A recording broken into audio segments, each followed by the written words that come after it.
baka binabinaka akin na kalo, na natin ni Kuwa, kawan ni may ibubiro, nangauran niyo ta huli.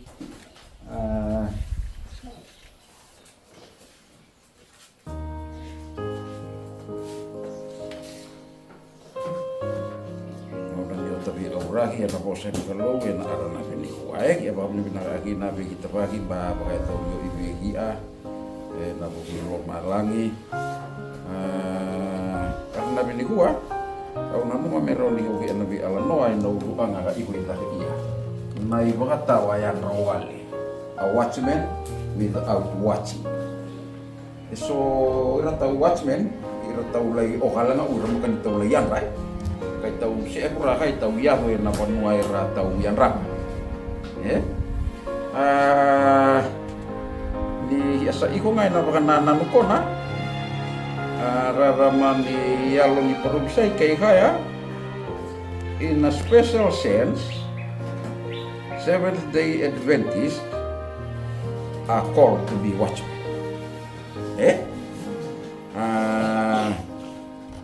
Au tauluangan ni be alano ay na aran nabi ni Kuwa au nanu mamerawan ni asa ngole baka laylay may napakasa man ni bulan-bulan merawan ni ugi asa ri alano ay natunga porobisay. Me inga pa se me inga pa may nararaman ni bosan ni kalo yan na porobisay ataba e bola am kay na panua ki ambaya to ginan ni Kuwa. Nai uluanga yan nai mga tawa yan rawali. A watchman without watching.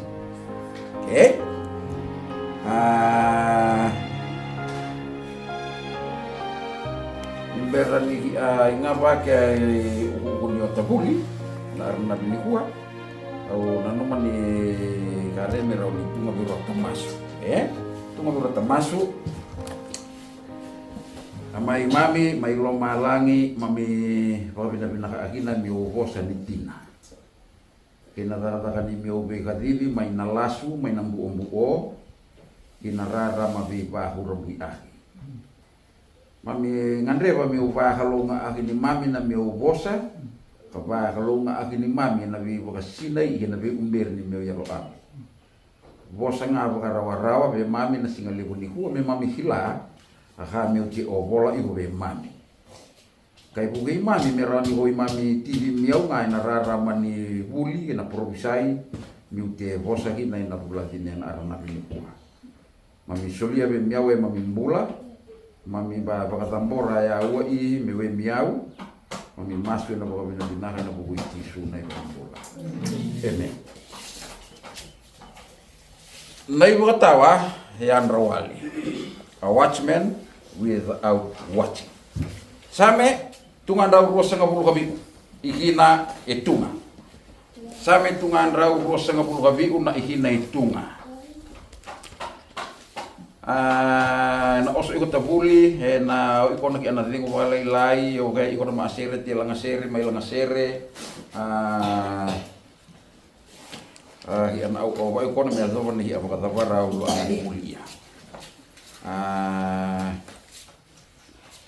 Nasame tungan rau rosa nga puluh kabiu na ihine vida tunga right rua tol keba ka sa senga ni tarana wale go choba era sa wodo wale go ira sa tara keba ka senga ni baka tawa na korogo choba sa yan wale go koya nai porque na pano ka mai ki na taulu ang libi ala noy na arana ni Kuwa. Keba ka sa senga ni baka tawa na korogo choba sa yan rawali ko koya nai ni buli nai baka tawa yan rawali. A watchman without watching. Mrs. White kay apologia in a special sense Seventies are called to be watchmen of the end times. Kuya baka dibihi aklo merawan ni apa ibakatawa. Merawan ni ibakaawa na yo ini ngau na iya. Right. E rua iko maakali baka awa. Kenai maai ia. Maai. E rua iko maakali baka awa. Kenai maai e tunga kokea kaya andra rua iko elokani maana pakayango. Wandra rua iko elokani maana kaya andra iko na baka sama alomana ayalona kena na baka sama. The heart, the mind, the soul, and the eyes. Erayandra audho iko. Okay? Tiba iko kaya kaya to baka boli kaya iko. Wiliga baka muria iko ay uba ni provisai kay baka raw akin iko nambula. Kono tunga makali baka awa. Tunga makali baka awa kono. Tunga kaya kaya rua iko elokan ni maana kay yandra iko alomana the heart wa agena yalona the soul wa agena una baga sama the mind. Kay tiba iko kaya agena baga buukana agi iko abosa ni provisai ena global event saya iko pura-pura ni pasarapa iko na kay baga rohin iko nambula. Right? Kina ma-icon. Agena karua. Tunga kene karua ya. Kene karua hokea la maa maatulu maana ero ni windri o maana wakayamu. Iya alomana the heart au nabaga sama the mind kena yalona the soul wa agena maana wakayamu are blinded by the things of this world. E baka maatulu agini keu ave ikhani bura iya. Na numa iko era de windri ko maana. E avo iko baka singalebu ina maana provisai baka ipola abu maka baka tunga ni milika. Maka baka tunga ni andra barawa. Ie wanda sese iko elo di maana. Azababuna balea alomana the heart, the mind na baka sama the soul ayalona e maatulu uwe na veikani bura iya. Okay? Maka nikilau kaya, maka nibakilau kaya, akena baka buukana baka olo, abe parobisai baka ibola abu kena kaya atau baka boli ikeu. Kai bula uwe na tunga bula uwe le maka uli baka. Eru atau yana hina kona. Pare ko na tuitui. Okay? Koya we tunga ibuha awa, yandra igwalo maku, nakubaga sama, hena loku, hena maaku, kau saraba igwa kena bayato baka ukana agi igwa provisai ningau na ya, kabukeya uga bepala ya ume ubaga rawa hena igwa kumbula. Hene karua, rawa ngabiru ni koya we tunga, zaka igwa baka awa, maatula lo maku, maatula kubaga sama, hena loku, rawa ni windi sese igwa maku, au maka iko niu kila darwa ya to baka bol ya. Kau maka iko di baka ro kumbula, kau bula ungai nam bula we. Roma kali baka au konai. Right. Nama ada mbau i. Tua be ala no iko ke yena. Nama ada mbau i. Tua be ala no iko ke yena madha wa mbau i. Kego nanu marawa abuli na madam boy ya bambula na kapita ni awa ya kiri kan tuan ni awa babo bisa yawa me bakau ya taka babo ngai tunga right bo ngai tunga yawa au nanu mamera lagi inga pasong pala ngai bidai the 11th hour watchman koi rai kumu ma ai rakadili mai meramai yana zaka baka awai nai ka ini ka tunga ni awa ngau na tabakona koi sarna ngau na sarga iya. Okay, the 11th hour watchman called to watch and walk 1 hour to the closing of time. Koi kona koi ko sarna ya. Right, ma ai hina nai bawala abu na patakilana wasi ini kabiku koira the 11th hour watchman. karma yanrangai na lomanga ni vida yawa dua ngana yawa, right? Wakatakilawa se ini kabiu na ihina ini karua me adoba ihina ini kawalu rua tolu ia na ileweti ni ko araida rato sa leweti ni natui arto sa senga ni bakamata ni tu endai arto sa kau age ko na manu me bakana tui na vida dua ngana yawa wai rato ongo erto sa loma bata erto sa solia na non rato nganga he na non rato kau ave ko na daba na manu wai rato ongo erto sa beba lagi na lami iya sa narawai rato na lami ni sa turanga be rato vira na turanga kokoya ke na non rato na tui iya ena nguma tua talenga wai rasa tiko batakaya erna kadivi dingita kadaba to umba inga ba ena wase ini ka biu ihina ini ka rua ini ka olu ini ka ba na vei soli kaua ke tunga ya ua kaya bola ya ena ihina ini ka rua na ileweti ni o araida erto sa leweti ni na tu erto sa senga ni baka mata ni tu enda erto sa kaua ke ko na manu me baka na tu ena duanga na daba dua ngana yaua tunga yaua, right?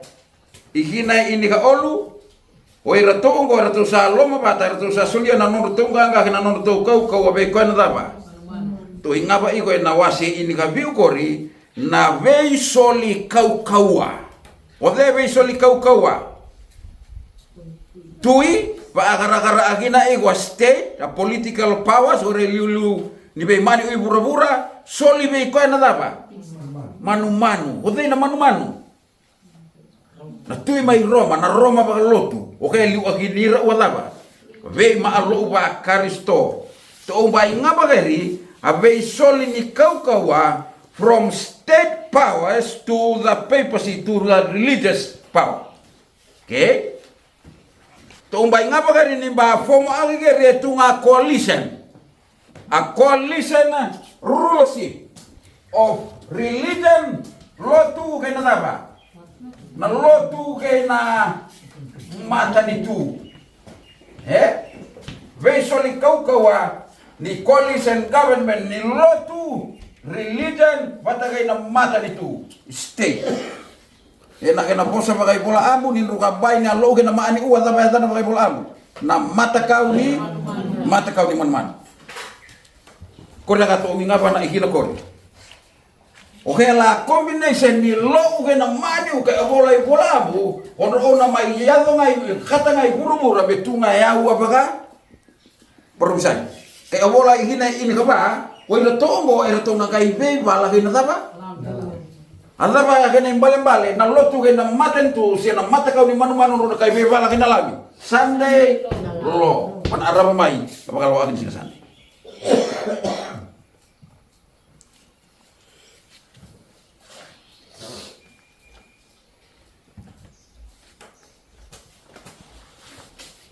ke ni kuwa ho bura ena lou ke na maani u ba igo sarai loma adaka se uba nin ruka sema ba alo ke na maani u ke na pom agi na mata kau ni manuman hai ke na bale ba araba igo mai adaba bakalawa ta kini singa ada ba puna rimbi hina kena bakalawa age singa sande ada ba puna rimbi hina kena bakalawa age singa sande hina yo ini tes dena tes age kina ko bura au zo kena baka au ya mubula kena umumai kambale asing am right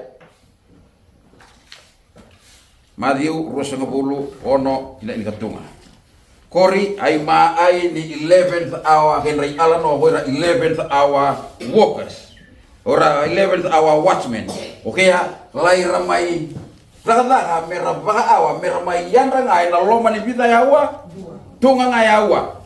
Tunga yawa kona ko ke ala daka ko ke na daka ni doko ba ani lo u ke na dama mata itu araba ma ya daba bagala wata ni singatam araba ke songoti ni katumba ni loloma hai madi urus nga bulu ono heina ihina idiwa ya alano ahina iko na mata wambaui ai alano ni tunga uranga bakawere ni baini kai lahu ohe na ona ngangande ni rawani soer mai dada kai na ona wer ni baini soer lahu mai na ka onu ni aua soer na ka ono ni aua soer lahu mai na ka diwan ni aua kai obolo kai dila akena rara ni beboli kai tibo kai so amara uale u kapita ni aua tini kandua ni aua fonga itunga ya aua meu ia dada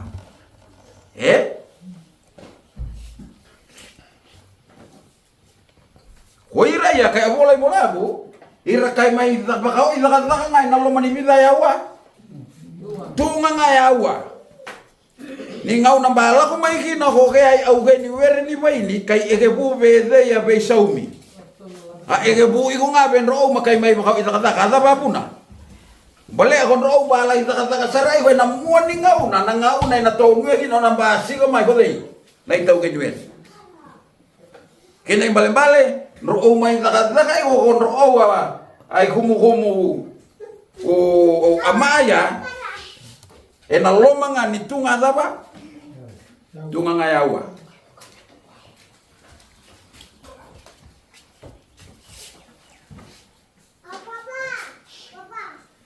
konro ai kumu amai konro mai nakadaka na loma ni ini katunga ni yawa ya men mai nakadaka na loma ni tunga yawa no mai daga ko enanga una era onga ukina hoira ama au dhonga na onra be werengani baini kona kina kuna bola kina bola abu ora uranga ya kai bela ho ya kina ona baka kari ama amerla mai mai daga na wereni baini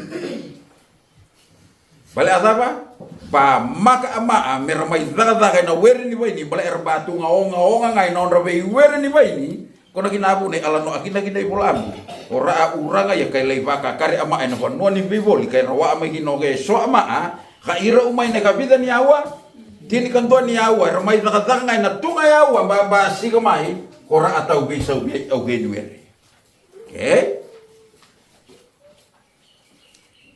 aro baya to iko ni kuwa to ba ni lo ge na ma ani u iyo oi kung ba rongotan ni kuwa na news ni ulo anga ka climate change ni kuwa araba kung may kona kena bakalawa agya singa Sunday kena imbale-bale ko ba ambulan ni kapitan ni awa dili kanto ni awa apo nga itunga ya awa ni taba apo nga itunga ya awa may bakaw yata ni bibang bulan ni kalong pura-pura kona baka porobisay maka ni ubosa iba ng ngaw na baka ama ngaw na baka porobisay mali urus nga bulu ro mai daga kon ro khaumaya naloma ni ini ka ini katungan ni awa men umay daga na sunga ya awa ba songa ngauna ni daga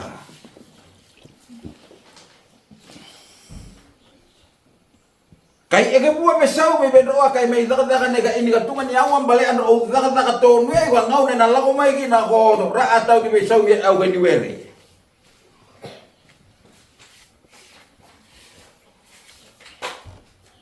koi ko makambo ko ni ko au ke ni were ba bola me otina amen ha bola kan basi ka mai au ke ni were ko na kina tunga ni ko mbai ko na kapita ni awa dil ka to ni awa ai au ke ni were ba bola ka me basi ko mai akhirnya karua obolai alano ni madi urusan ngabulu ora au heni werni baini ya malala ko abohi iko ke na ona baka kare ama azaka asababu ne kakare ama azaka kina ora au heni werni baini ya they were no workers ama ka ama azaka oi Oira auto ama ay rambatu ngao ngai na onra were ni baini. Oi ko bakambo ni ko bambulay we na tunga ngau na ama batu ngao nga nakabalik hiya. Kaya ngau na sarang ikoy. Ko bakambo ni ko bambulay na tunga ngau na ama kan kay gawahin na mesolia o nambulay na tarata ni kalo. Kaya ngau na sarang ikoy. Kaya na bale-bale. Oi ko bambulay ko na ini ka tunga ni Yawa. Kailangan kau nandro ba arong iki no nandro ma iko boli na ro ba pono di begol ya. Anda ba mo to ba u lagi na yei. Anda ba kay bolo nandro wa urang ya. Sa senga indu sala ba ka pekito. Makan itu apa lah be itu ngaka. Kena bale-bale iku ayal ni dapa. To gila iko ni kalau ba kadiba iko so na ama ena be bono auto mera ba iya trataka. Kalau ba ka ba iko trataka. He? Kori olo iba tina lele me opola me ki ani amba ambula na kabida ni awa. Jadi kantua ni awa. Right. Mari uro sanga bulu hono. Taulu anga na iba tawa yan rawale. Kene bale Ramadan. Ke maka iko ni hitada ni babe ala noa o ya lo ke na mani o me fomta ke na mata ka me manu me basi ka mai lawa ka lawa ag ni singa sa ke maka ko ni hitada ko na ke na bale ko tungai pa awa ko yan rawali sar iko nga. Iya ke ko ba hitada iko na ngau na ya ni ba ko ba alo ke na mani o ke na buli na ke na mata ka ni manu ba ka raw me ka lawa ag singa sa de. Oi ko kumbahay baka awa kumbayan ro iko kumbaki la wa tawa ya iko. Kini bale-bale oi ko pada bakaro kini kumbu.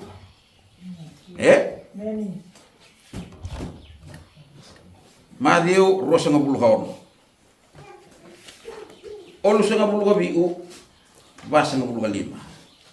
Agora mi anawili ka ay ala no iya. Madiu rosa ngabulu ka ono. Olu biu me adoba ihina e basa ngabulu ka lima. Right? Rua tolu.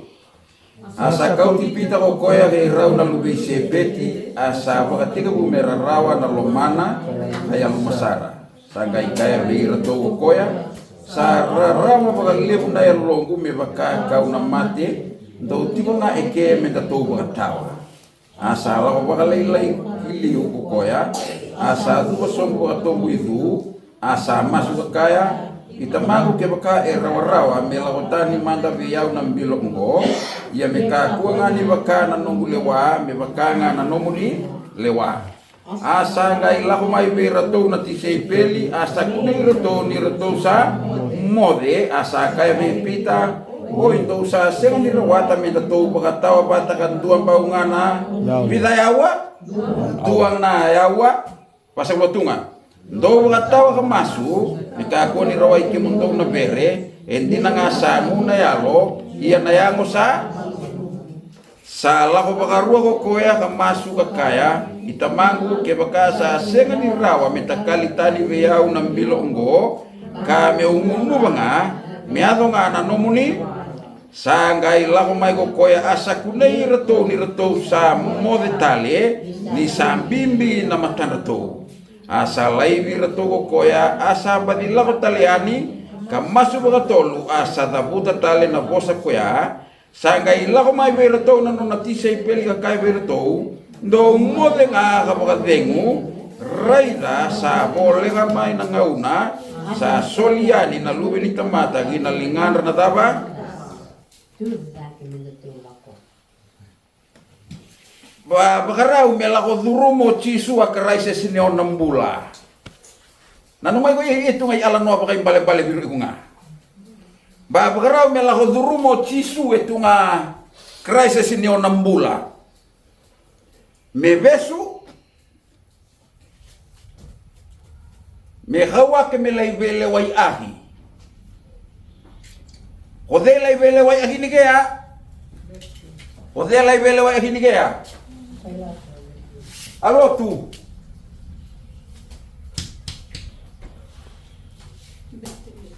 hoira aciu rabeli ok aciu kona ibanu ma ini banu mandaka kina belwai O i odei kai vele wa hini gaviro. Pailato. Maani uhodei. O tiba kena ni nruga tunga va alo u va na maani u na vele wa ago tisu. Hai, boleh kai wa ngau na ni lago duru mo tisu a crisis ni ona mbula. Tunga maai me vesu. Agene harua me hawa kena maavele wai ni lotu kai na dava. Adava combination ni lotu na matentu. Mata kau ni manu-manu. Sai me coba bis. Me oi kona me kai kau me lai vagararawa agi gawaro lagi. Me lai adho besar ni dava. Me adho besar ni mai. Kona i ala no bagai mbale ni kai na yado beira ama ni kalau na yoni ngau na ya.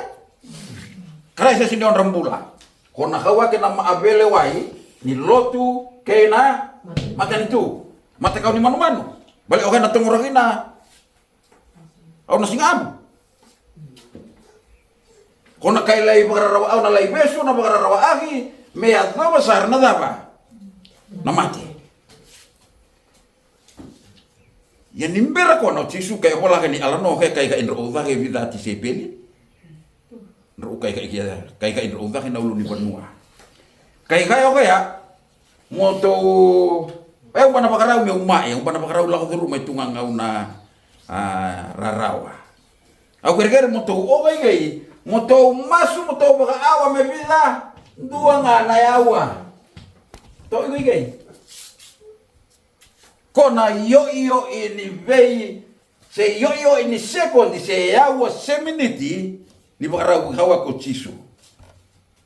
Lei la ko rumai ngau na ni ona bakarau Kai kau kaya moto orang ai gai bakatawan do masu me bakataba duangan na yawa. O soal nga baka lai oke lai masu. Kila na ngau na ya to mai ino ke na ona sukumai. Ro kai masu iwa ti sepeli. Ro kai mode. Ro kai mode.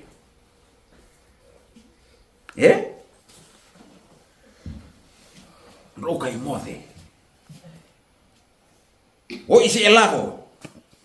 Ao na lahu kona asi elai suga mai. Ao na lahu mai ke apola kene karua ti mendo na ro mode tanin ro go. Si elahu mi ro kana kene ka on. Suga mai okea ro sa mode nga ba kai ka mutung kana ni andra ba ke mutunga nga yawa. Kai okea ba boleh kan ya tu mai go ira na mai ba da. Ira na mai vivisu.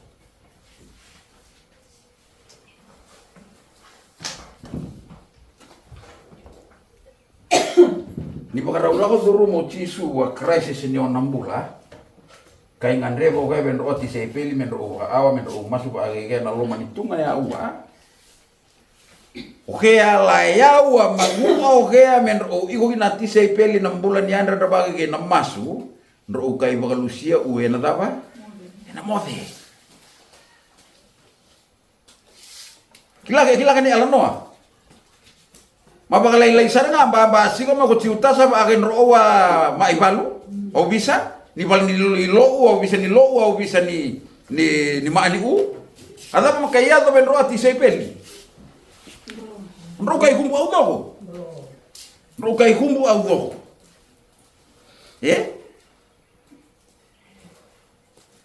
kila ko nay alno ba kay bali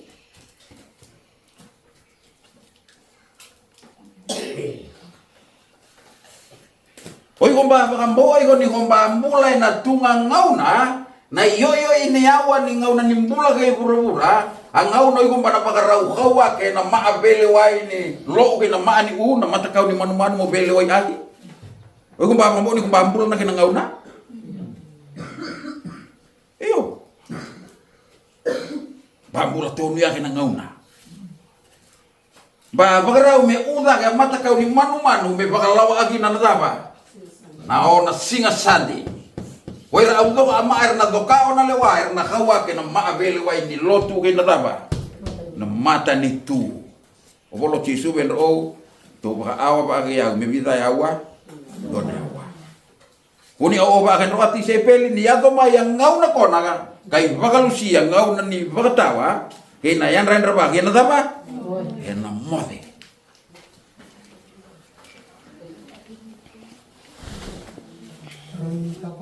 Mai.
Bring back religion. Ito ang utang ang natin. Bring back religion.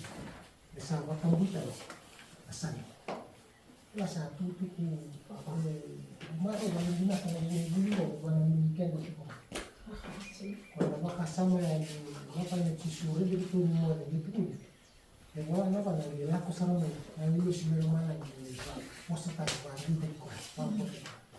Kaya kalau orang tua kira mana ilmu sebab itu kita sulit tu kita dah beli kuat yang sakit nama kita boleh kita sayang semua jadi mendam sulit tu kita dah pasti nak kita bakal mau komunikasi. Nada kila kata kila nawase ini kabiu na vei soli ni kau ni mata ni tu tini na tui wana daba manu.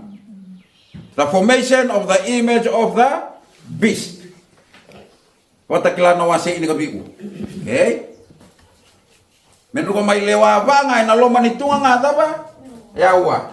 Kena ngau lagi apa lagi na ya. Madi uros nga bulu. Kung ro kadibi may menro may daka menro may watchman na loma nga ni pida dua na yawa. Ro kadibi may na ini katunga ni yawa. Madi urus nga bulu kau no. Ai ala no ni anda berbagi na loma ni tunga yawa ni pakarau melaku durum ya crisis ni onam bulo cisu itu ngai ala no pakai bali. Alo we na ngau na kona ira lo ba ciu. Judaism, Alo mambula da mai gino cisu. Ko pailato ba agara agina ko ma ni ode. Roma. To ba inga ba kana? Ni go cisu wa na pele wa ya na ngau na ni ona mai mae ya taka bagi na nuga tunga bagi na lotu wira lo ka ciu na ngau na kona ba kana taba ma ni uro ko ri tungai ala no ba kai mbale mi ala no agina on rambula ko ira ma rambula tonu ya yo ini ngau na ya di barau me bakalawa agi singa Sunday ikei na lotu do bata kay bura na World Council of Churches kay nakita ba makali suko auto nga na New World Religion ikay la UN abon wa sema ginabi maani u auto kay bura Zoko ba ani maani u kay na lotu ay kene bali iya ke koy tunga ama ay kadibi ka kalo mo ibaka away na iyo ini ka tunga niyawa bana totono mo rawa ni hugitada rawa iko ni kuwa ba to ba iko maani u kay na lou kay na karua ba bakaraw me lago duruma ko ra maani kalo wa crisis ni on rambula kay na bakalaw agi singa Sunday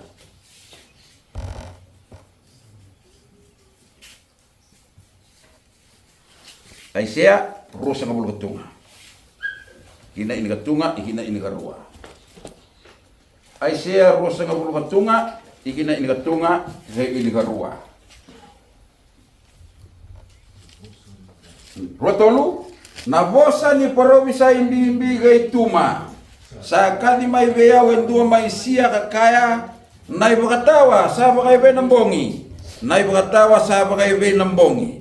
Sa kaya may nay bakatawa, sa kinta may namataka, sa toro talenga may nadaba nambongi kebakando biya taronga do taronga ngando lesu tale ode arongi ko igei onai bakatawa arongi ko nai bakatawa sa bakay bay nambong ya bakay kamo nai bakatawa sa kinda may na mata sa toro tale nga may na daba rongoda ke ko tungai baka awai kadibi ko khalo mo daka nai ka ini ka tunga ni awa bo ko tunga ya awa membasi kai augai ni daka. Every watchman must understand the time in which he living. Kena kay maka, oy ko natungay baka awa ko yan rawali sara ikunga. Ay baka awa ba natutono mehilaw kaya ngaw na imbulakina. Saraba igo aporomisay baka ibula ambu kay nay uba ngaw na kinabeka ya to baka boli ikia iko. Nangon arong ikinay baka awa kay ko de iyo kaya sa bakay bay nambong inay baka tawa kay kamay na baka tawa sa kinda may na mataga sa toro taleti ko ngamay na dawa hilago kaya ngaw. In a special sense, Seventh-day Adventists are called to be watchmen. Oy ko tunga leo ni lo ni gabi but tono mo understand ahin na oy wangaw na oy ko bambul lagi na iya. Right? Ngaw na ko bambul lagi. Bana makan ni rawa ni hiakai mbulai ho hi makan ni hilangaw na hiambula hila. Ke baya to ko na tambula ko na o hi ay tungay baka awang ayan rawali sara ikma. Right? Wili ka daw bunaw na wase diwa igina ini garua. Daw bunaw diwa igina ini garua. Labe obologen daw bunaw diwa igina ini garua. Daw bunaw ziwa ikina ini garua. Kila leson iya wasa bakarua kina o sa ikabuka kina una bida bula bau yang makan di ubah ya rawa. Bida le saranga singa bau yang pakai mai bau ya ungina buli batu ngaka kumarau. Tunga haku marau kina. Beu matanga tunga haku burung.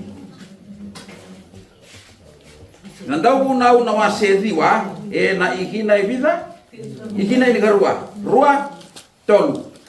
Ni sa senga tali ni kilana tamata na nonang ngauna mebaka na iga sa lawa bagi na lawa da kabaka na manu sa duriti na idori era sa duriti bakaki na nalumi ni tamata na singa da ni sayado ba kinda dalabe rongoda. A watchman who do not understand time will not watch. He will be like fish and birds caught in a snare. Ikoy ko tungay baka awa kung bambulay ko na ini ka tungan yawa. Bongay tungay yawa may baka tabari at baka ni baka bulay baka promisa ibura-bura. Kaya kung makanikilangaw na kung bambulay na kaya apolo kayo na o baangay tungay ka dokoy na lawa si tunga manuman wa dokoy na lawa sa. Kaya kita nga ko ba do? Boleh ko na dapat? Ya makanikilangaw na. Ya kay kita lang ang abado. Kaya bale-bale amani kalau wa khadibi na yo ini ngaunay sa watchman batutono me hilang ngaunay mbulagina bale ami huni o ba akina tungay ka kina tunga manuman wa do inala pa kita ta. Maka udila. Right?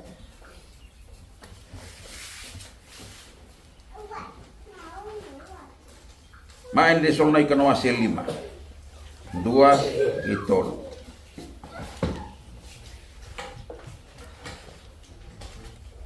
Maende sonai ka wase 5 2 kay tolo.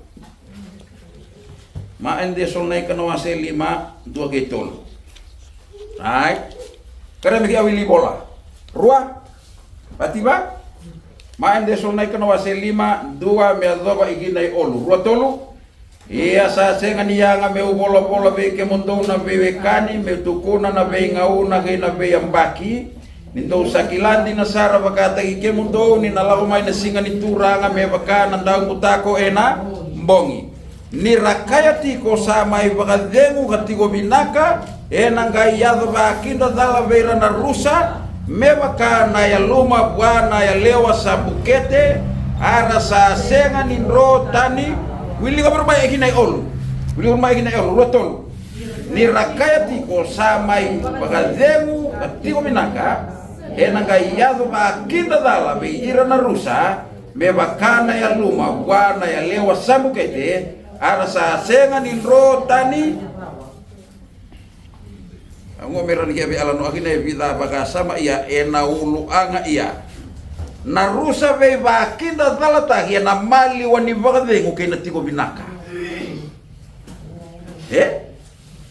na rusa be bakinda dalata ya na mali wani bagade ngukena tiko binaka ke ko wiliga ikina itu ko melosem obol yo ya sa senga nia nga me bola be ke mundo na be kani me tukuna na be ngau na ke na be yambaki ni ndo sakilandi na saravakata ki ke mundo ni na lago mai na singa ni tura nga me bakana ndau buta ko ena kona kina kai obol am a promisa ye obolo ga ya ni ko chisu ena lago mai me bakana ndau buta ko ena mbongi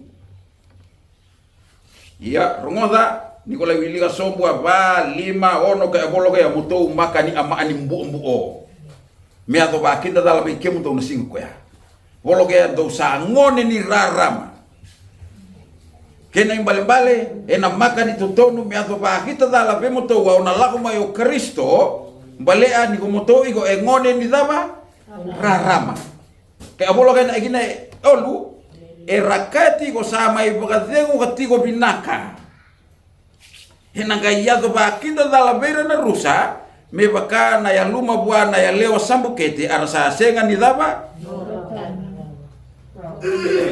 ikina korio paula te mandala akina ni rusa itaumba siga mai na ngauna ni binaka ngauna ni bakadengu ngauna ni wele ngauna ni makani Hawaii na ngauna ni ona mala unjala helo ni ama amewele uwe na beika au dhonga ya to paka boli kia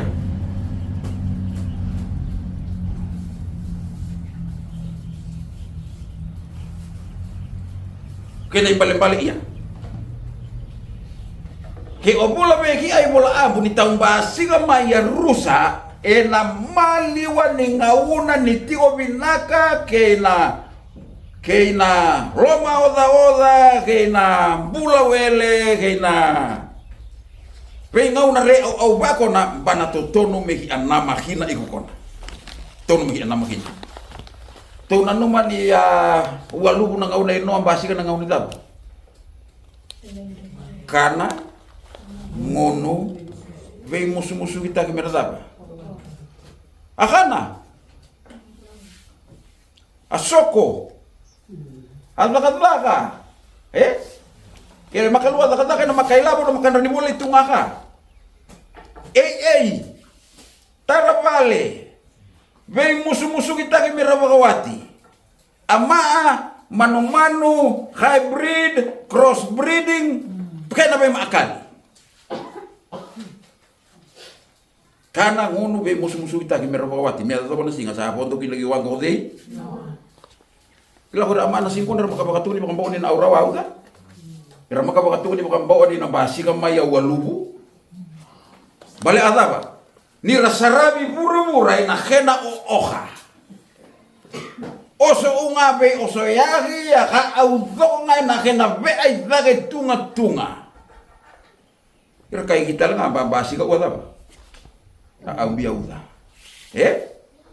Paula boleh go na magasama ya. Era kaya tigo ni sama i baka dengu ko tigo binaka nanga ya to ba kinta dala ber na tama na rusa na numai go na makina go ni taung basi go mai na rusa be ba kinta dala ta na mali wani baka dengu ke na tiko binaka ke abolo ke labi bo rusa ko na maka ni tunga ama ai na rombula rawakina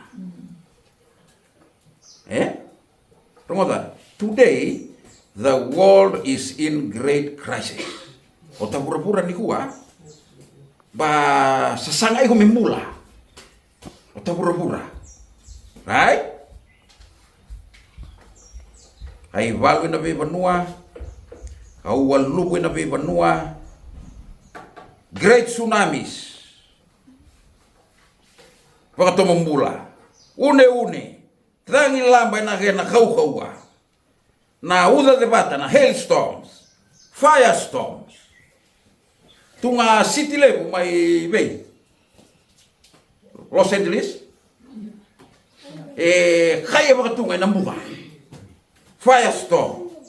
Mudstorm. Piba kurang bui ahi. Sandstorm. Kena be makali. Heat waves. Ramai baka yaw ama ay nabida maani ulele bui walang na kau ni ka zuroso ka ay naloma di benua. Heat storm, heat waves. Volcano. Lele bui na be benua. Nandrabun rabua.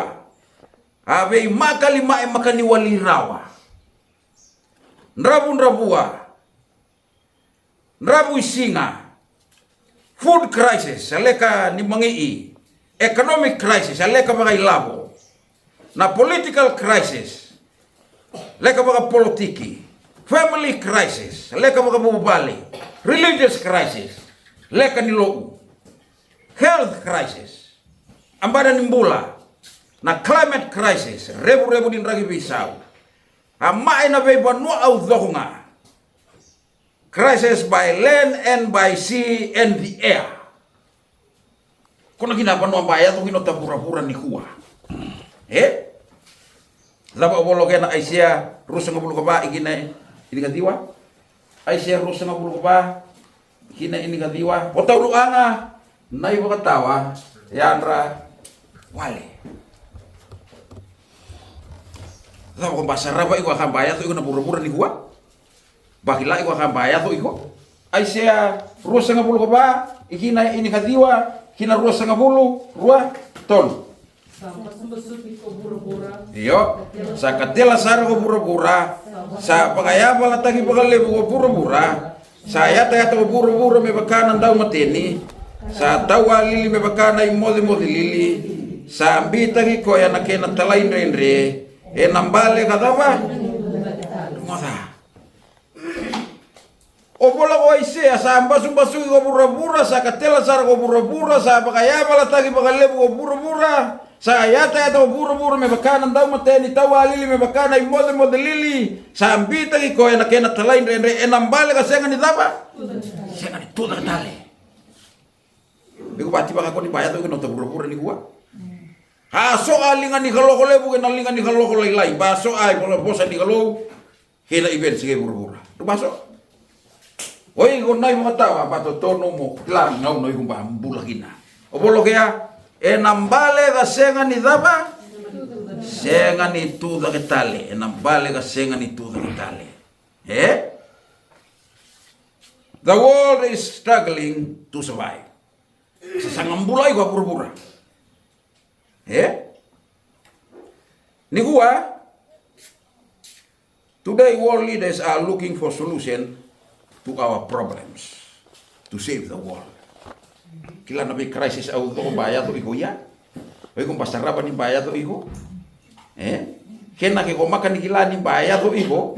Ipura-pura ka to be ala no agina iko ya bahena ngau na iya mohila. Ngau na saranga to be ala no iko gina ya. Ko pura-pura ba baka bukan agina uahai obola iko Aisyah sambas basu iko pura-pura ya ta bukan ndong mesin tawali lime bukan taba mode lili nambale ka senga ni taba iya ni sembela ni kiki baka ada ge baka ambu ko pura-pura ko ira liu ni be mani ui pura-pura era babe ala no iko merakare tungai wali ni otaleka to save the world. Rongoda global scientists declare world on the verge of collapse and red light. Kona kare baba tike babu ke pura-pura. Ya news ke pura-pura. Hoira scientist lele bu ke pura-pura. Era ba ovola hoira ni go pura-pura ba bakara medaba. Is about to collapse. O pura-pura ba sikinala bege na dinandam-dam. Ngau nasaranga ki abe ala no igugina ni kuwa. Everything are merging together and interconnected. Bale au tabura-bura basa sanga membulai na lebu ni kamba ya to kina. Ba rega igwa kina dina tamu-tamu ba bakarau mirusake. Koira liu ni be mani ui bura-bura ba kai sanga koira mera sema ba mai.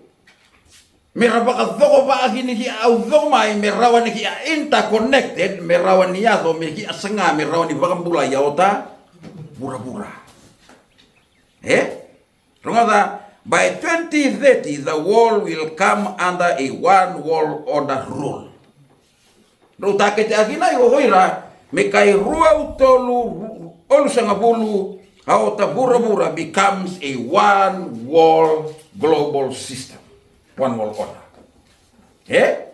Kela one world order kona, where all shall submit to the dictatorship of the government in the name of peace.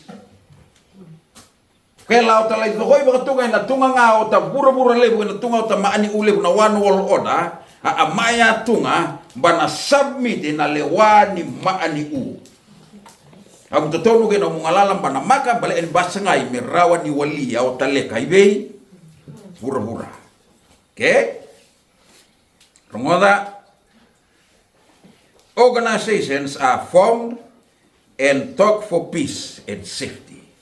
Niguwa ko na audogo be organization na be soko-soko audogo maani u loo ambana ni business buli sedaba nga hoira ba on rawulu anga na kena sangai merawan ni rawai na tiko binaka kena tiko baka de muibei ena bura-bura hiya igukina daba bolo paula bendro ka ide sonaika ni rakaya tiko sama ibaka de tiko binaka na gaya ba kinda dala bir na daba na rusa. Organizations are formed and talk for peace and safety. The UN Treaty, kasi ikabu niyo ay maay ni Balulibu kay Burabura, the UN Treaty for Peace and the UN Charter for our common good. United Nations, ay soko-soko ni United Nations, au ya buagi merawan ni sanga, merawan ni bakatunga ba agi ni Burabura, bakaraw agi na uba-uba agi na kena chata, may khatagi na o tabay maani uwe na Burabura lebu ki aigo gina, merawan ni rawai na tigo binaka kay napakadeng.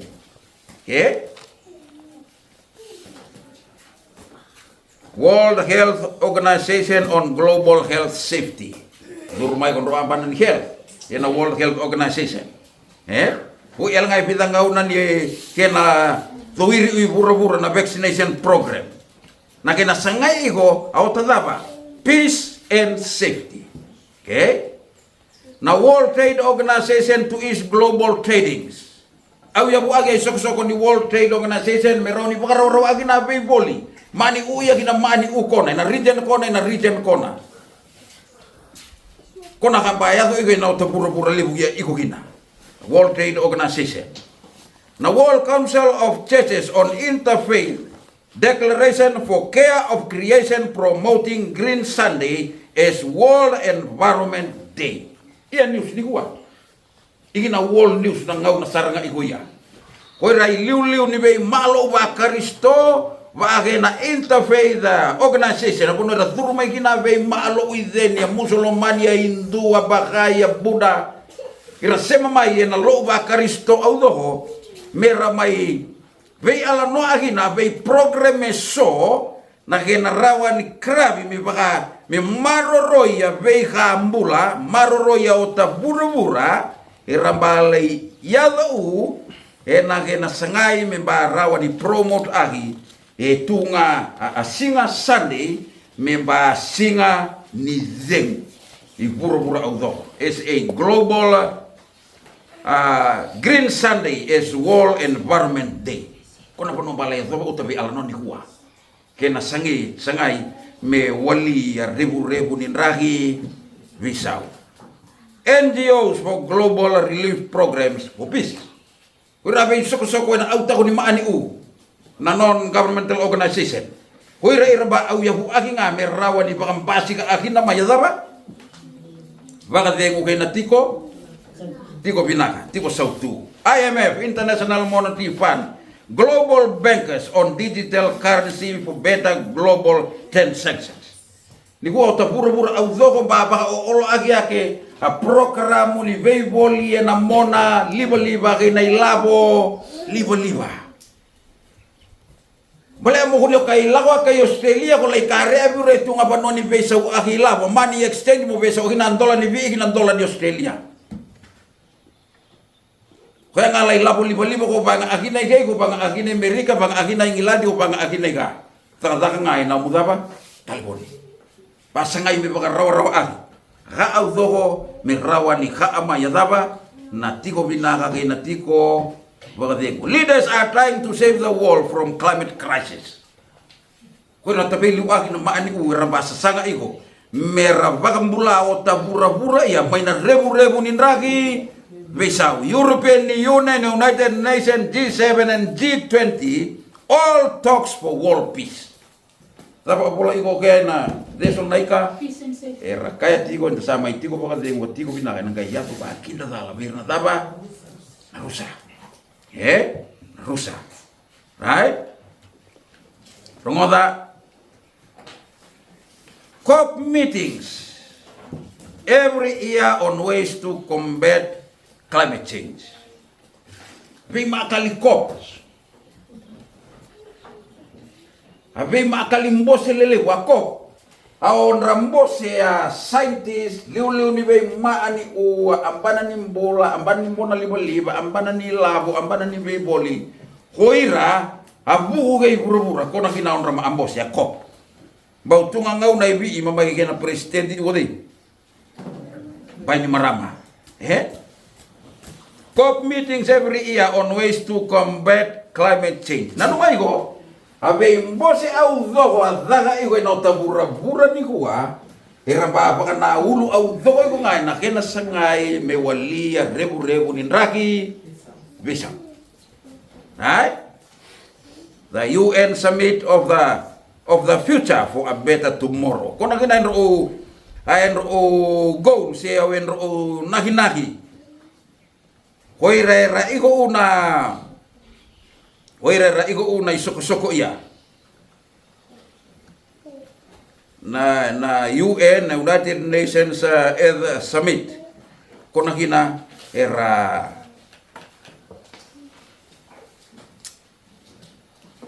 haunra inaki kona for a better tomorrow. Merani kare o tabi singa ni maaka. They are looking for solution. Our leaders are looking for solution. They found a solution to our problems to bring peace and safety to the world. Tokilag mo to ni lo. Na bi mbose au doho na bi ambagi mbao I mea doho iko manabi ngau na mbao yake mea doho mai na ngau na iya. A world news ge buru-buru ba obola. Oiro tabeli agini mani they have found a solution to bring peace and safety to the world. Okay? Deals and treaties are signed by global religio-political leaders to combat climate crisis. Basa ini agi ya kena be yala ya kena be tina-tinai may be iraw tay liw-liw ni lowe na sana audoho kaya ira tabeli agi na maani uwe na tabura-bura audoho rongoda. The solution is a Sunday law. Kuna kinakari news ni kuwa. Crisis ba iko ibura-bura ni kuwa ambose na imawi na imaawi matay muri berakare tunga kenay wali global news serba abolo hoira. There's no other solution, only a Sunday. Kuna kinapano bayad og non rabi alano. Basa ini aga na ibola, asa ini aga na ve yalelai. Okay? Rongoda kay bola maramata bola ya. In a Testimonies volume 5, chapter 86, page 717. Kada yo kaya. We have been looking many years for a Sunday law to be enacted in our land, kona the United States of America. And now the movement is right upon us. Au sa kay kalasiwalu ba hau may kaya lo iya.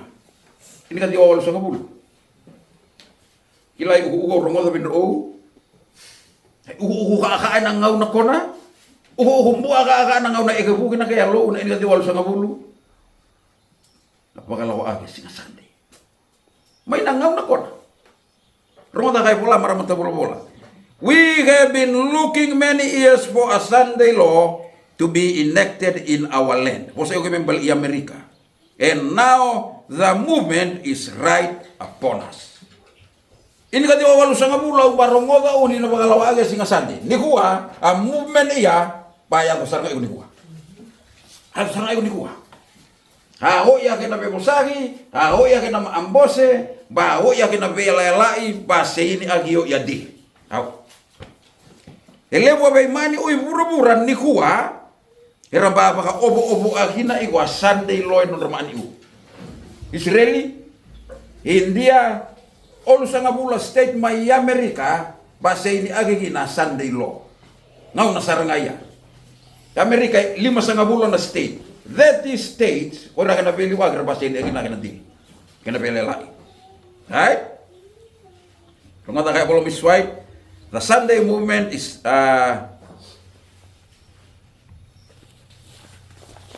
we have been looking for a Sunday law to be enacted in our land, the United States, and now the movement is right upon us. Chapter 123. The most important struggle of all ages is just before us. Obolo kaya, tunga bay saka bimbi tunga ba uwe na maata. The question of enforcing Sunday observance has become one of the national interest and importance. Akin na yung balimbali iya. The question of enforcing Sunday observance, sa ulo angan ni kena enforce agya Sunday law, has become one of the national interest and importance. Obolo kaya, akin na bebo sagi agya Sunday law has become a global issue di kuwasaranga. Kila ke kota ubakarorong news bakalebu na news iran iko iloma. Hoy gomba na saraba nga kina lebu ni bay alan no na kena baka sangay mi baba kalawa agya tama Sunday. Ni kuwa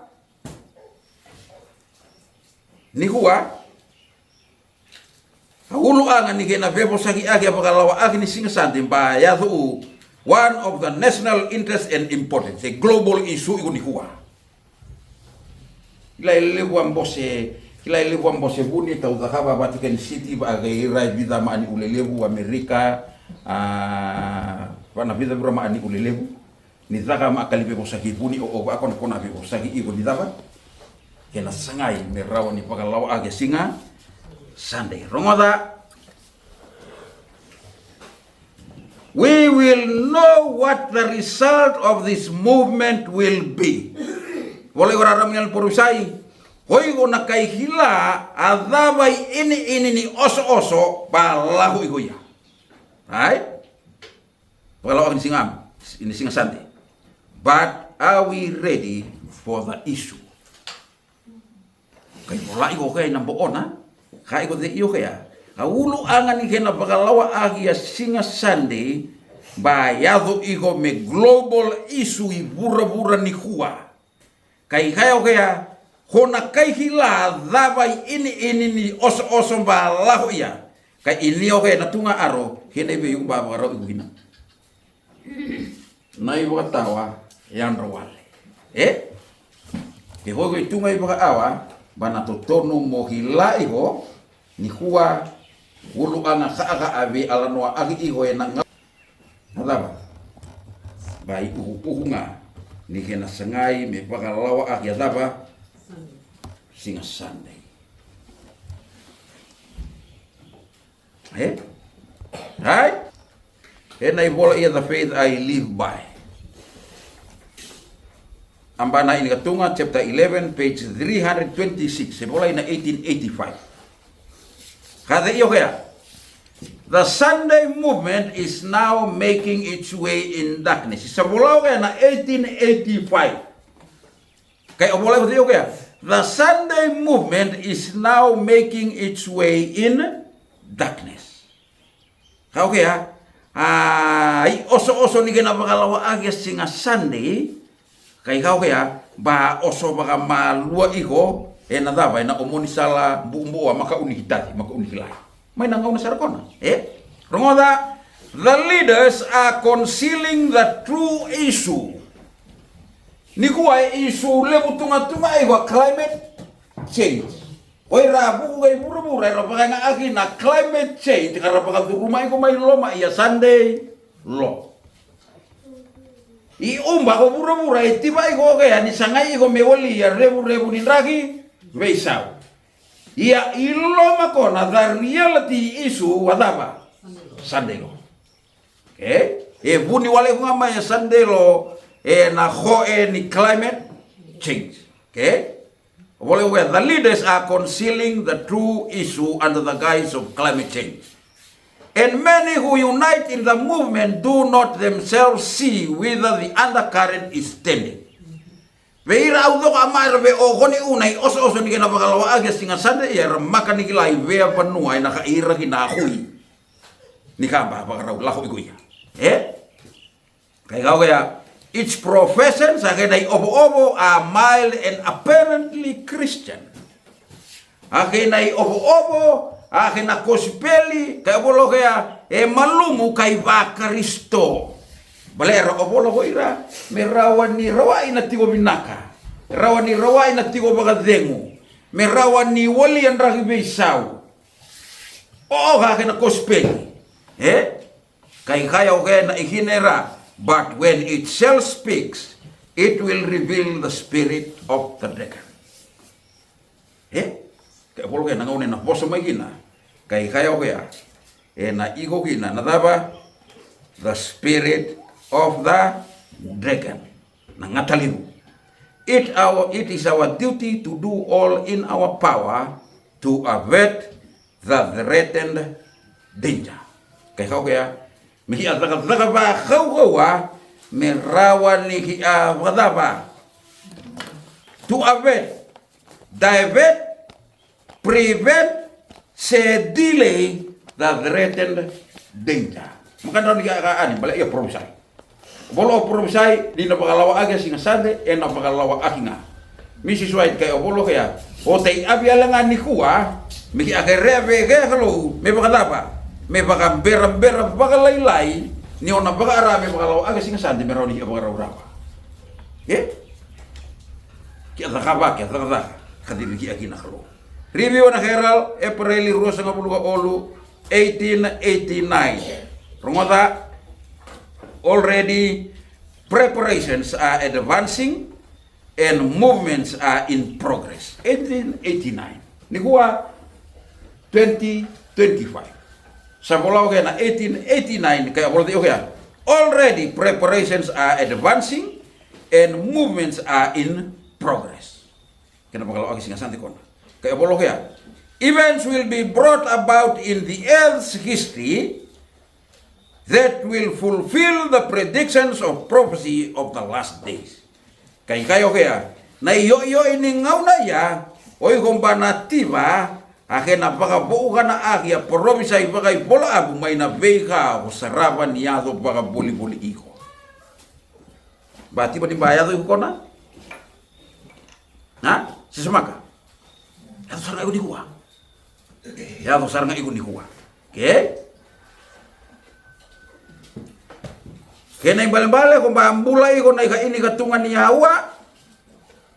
Hoy kung baka dibi ko kalau mo ibaka awa. Na loma ni tunga yawa ni baka raung basi ka.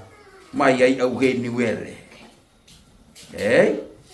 Kena bale-bale na taka baka ibaka awa. O tay abi meki ayan rayan rabahi. Ki abaka rawa kino tambula ki abaka sala akidira we katay nakale kung bana baka raung me aray. Pura-pura wa hitalala.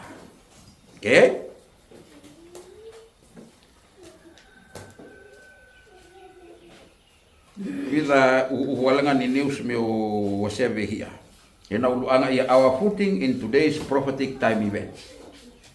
Iki na pono ko paya ko ginan ni huwa. Tumbabe ala no agi naoy mai na ibang takila na beso ni kau mata ni tu kay na dapat kay na lotu.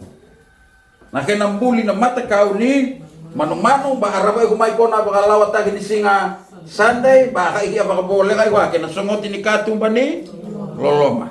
Right? Kene harua na madi urua sangapulu, akhirnya ala noa na 11th hour walkers, wala may dakadaka ni ka ini ka tunga ni away, tunga nga yawa ni dakadaka ni bakarang basi ka may naitaw kay ni dakadaka.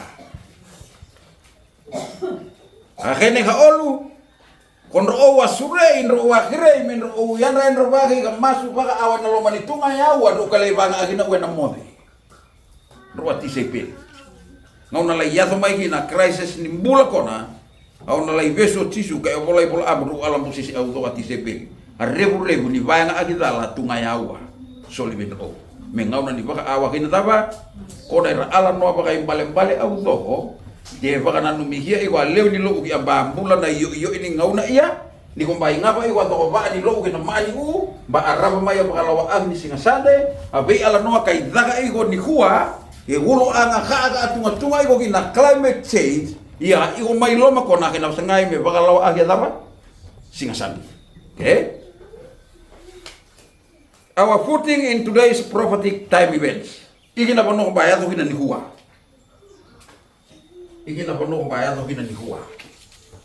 Iya news nihua. Kila nang na masambula iko kino Pope John Paul.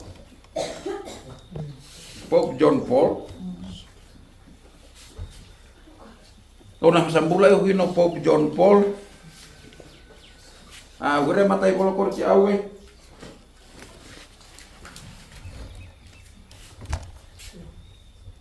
Ilang na masambula ko no Pope John Paul. Promoda na ibang madala. Promoda kay Apollo kaya. Pope John II issued a stern warning. Sunday must be sanctified. Na singa Sunday batutono me baka ambuy. A violator should be punished as a heretic.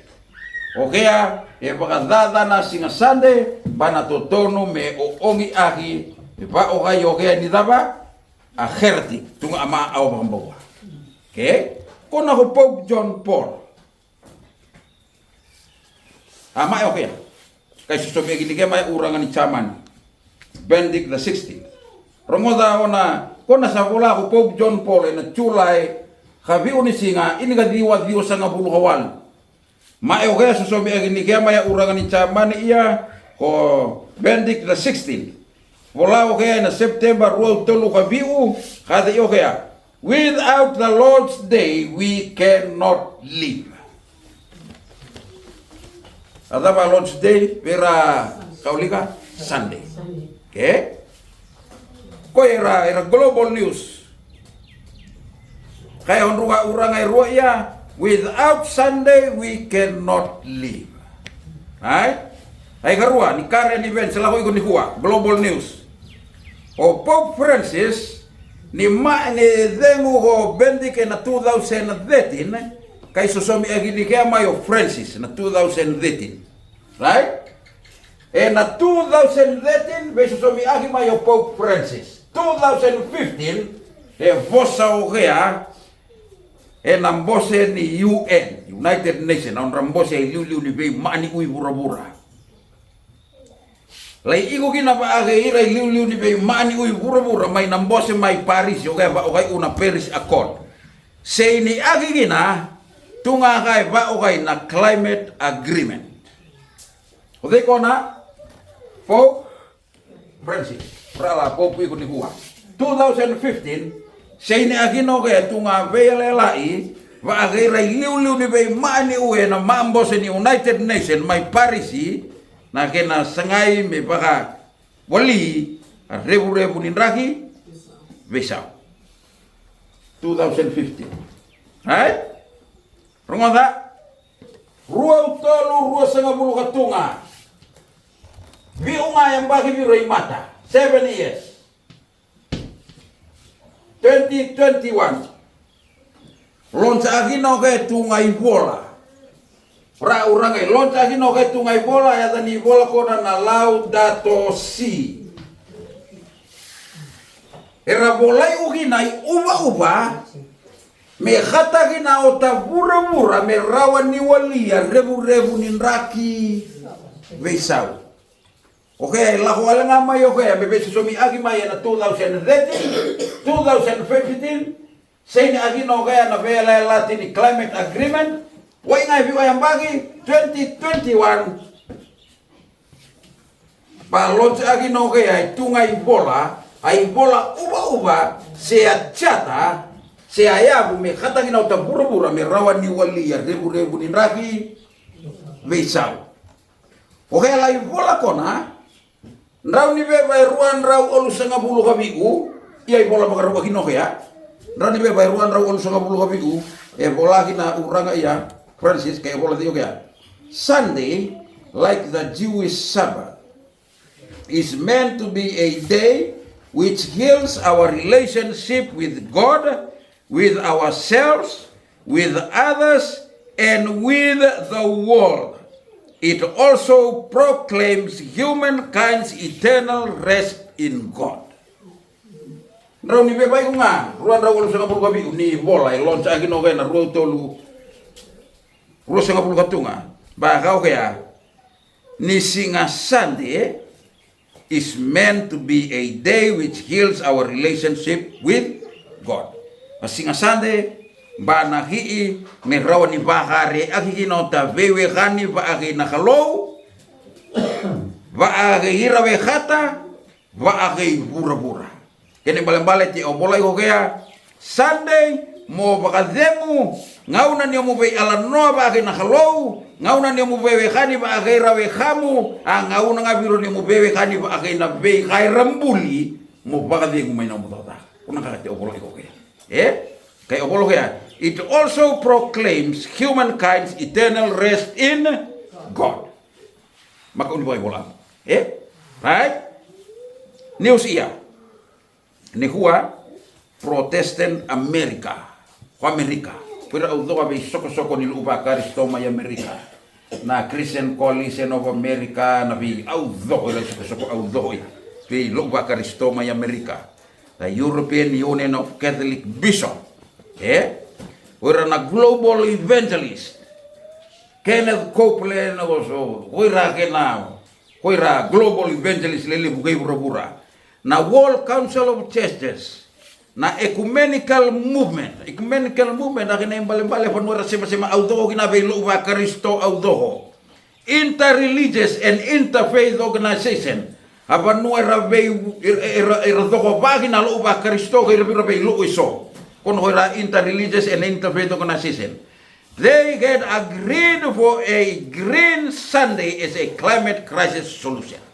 Irba tuba me baba kadaba me baba ambu ya singa Sunday me ba oga ya singa Sunday kona me Green Sunday. Irba tiba hoira ni ba oga iya wali ni climate crisis. Okay? Ira global news igo ya.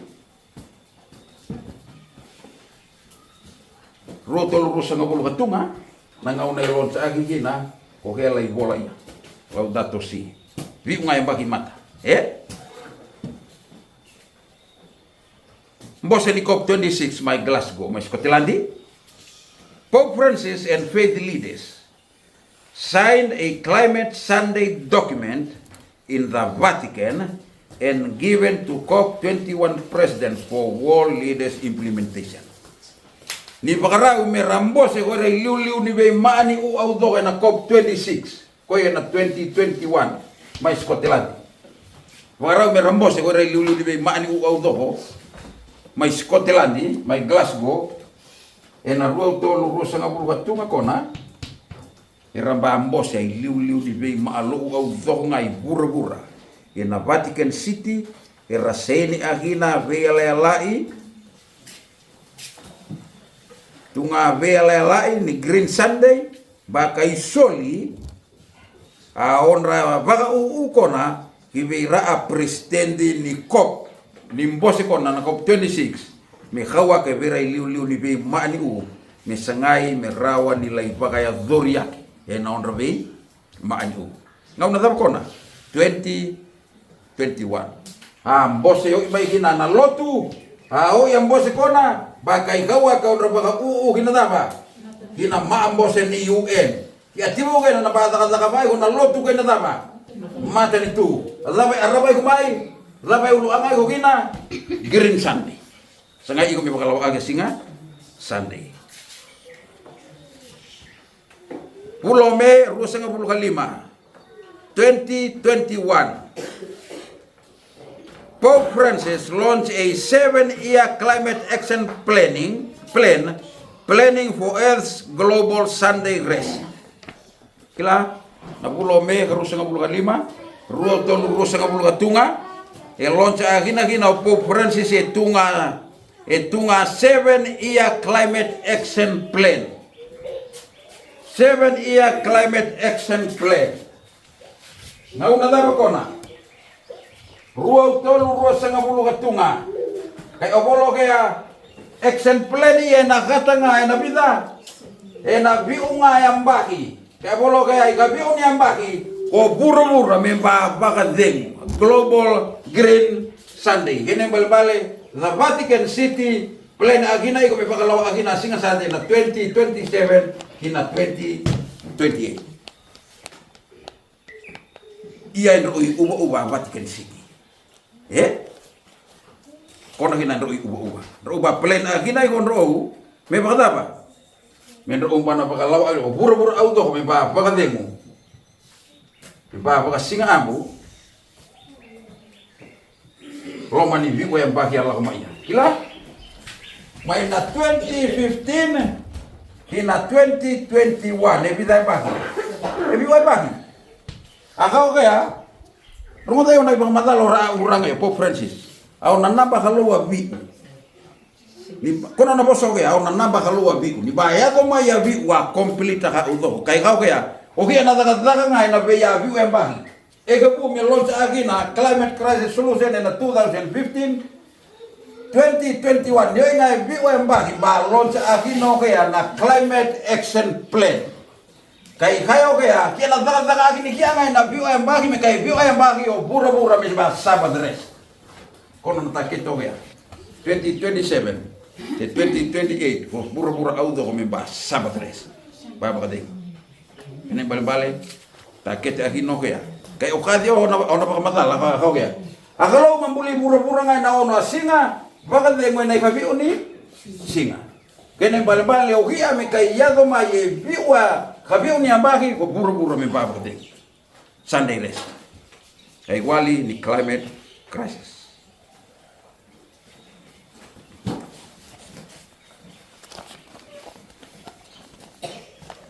Kila COP27 COP27 o kaya makaibakadori na 2022. Ira global news. Na United Nations Climate Conference COP27 o kaya makaibakadori na 2022. Lai bakayadori may hitspita. May na banwa iya may samela sik.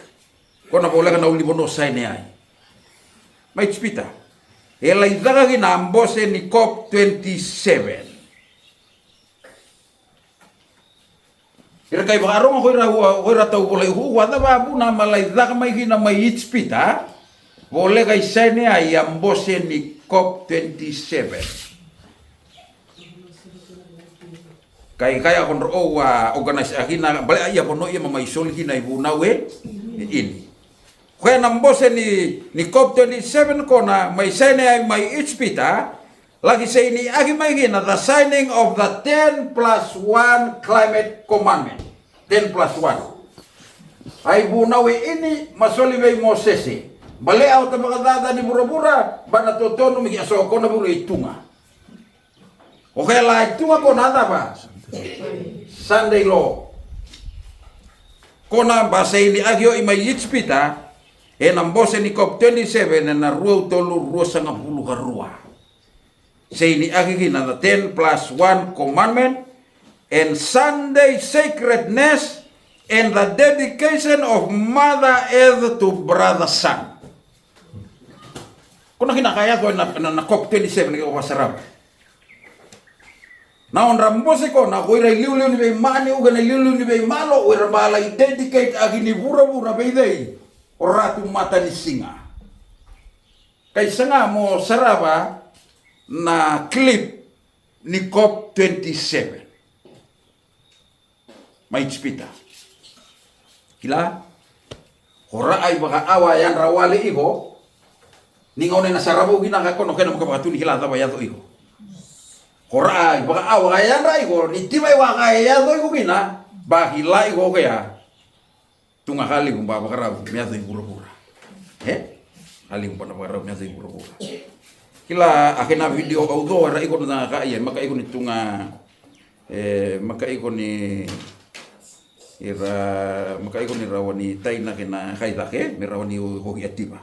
Kila ka auto ko ba matala ahin na igo ya ira libunga ira lahumay na global news.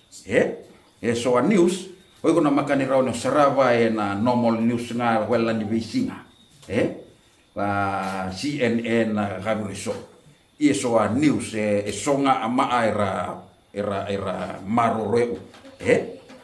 Kona kaya na COP27 Seni ahi na 10+1 commandment may seni ay may spita ba bebo sagi ahi seni ahi nga birumay gina na Sunday sacredness ahi nega olu kena dedicate ahi au tabura-bura be ratu mata ni singa kay ugi na kena ipa ahi laki-laki na ka-auto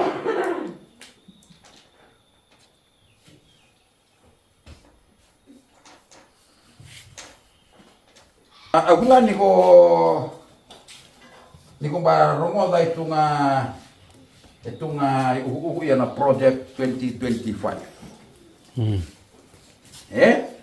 Agulan ni kung ba raw sa rabo iko kalilay. Right? Kung ba raw ni ko sema auto kay uuwi abi alano ahina iko ya. Ba raw ni ko sema lagi na auto ko iko. Right? Para ni sema lagi na auto ko iko kona konro 11 awa wo kasi may takata ini katungan niya wa konro may yan ren rabaki na lumani tunga ya wa na iba katakilay na visual ni kau-kawa kung para wani ko baka umika auto iko may kona kay na tabura-bura ba iko na tunga banua pa to mura sara ba sangay iko mera kare ay wali ni otaleka ya bale ya dobo ka be alano ya ni ramba bakaduruma iko may akin na bakalawa aga singa sande na uluangan ni climate change uluangan ka asar iko be bosagi agi iko bakalebu na ngauna iya kasi nanumi iko me wali rebu ni nraki bisa iumba ko bura-bura itiba iko nga akin na sangay iko me wali na nraki bisa iloma duru iko mai kina kena sangai mitongoragi na ibaka nadaba matai ni singa ni wiki right au nano mani ko ba rawa mo saraba si ko ba mawili kasi ko mo ta pagalilay ay di project 2025 Rongola Project 2025 is headed by the Heritage Foundation, may Amerika, supported by more than 50 organizations, and has a mandate for leadership policy in which the President of the United States had to run the American government. Project 2025 tungay uba-uba era bakaraw akina koira amaabuko kay Amerika karakaw may na nalomani be ba presidente Baui koira audo ka amaira ka una be ba presidente la Baui koira era uba na tungay uba-uba karanaki alay uba ko na may katahina ang maani uho Amerika niyo ya be ting-tingin na bulo November niyang pagibaw. Okay?